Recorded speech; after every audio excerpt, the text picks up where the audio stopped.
आक्रमण.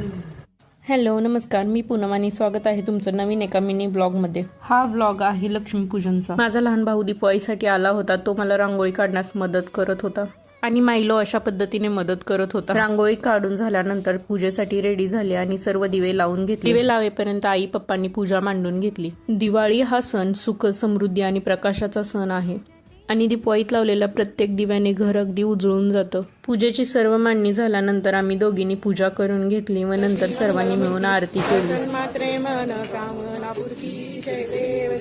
लक्ष्मीपूजन झाल्यानंतर आम्ही गाडीची पूजा करण्यासाठी खाली पार्किंगमध्ये गेलो. गाडींची पूजा केली, थोडेसे फटाके फोडले आणि घरी आलो. मी रांगोळी काढत होती त्यावेळेसच आईंनी पावभाजीची सर्व तयारी करून ठेवली होती. मग फटाके फोडून वरती आल्यावर कांदा भाजायला ठेवला आणि कपडे चेंज करून घेतले. नंतर मस्त पावभाजी बनवली. तर असा होता माझा लक्ष्मीपूजनचा व्लॉग. तुम्हाला कसा वाटला कमेंटमध्ये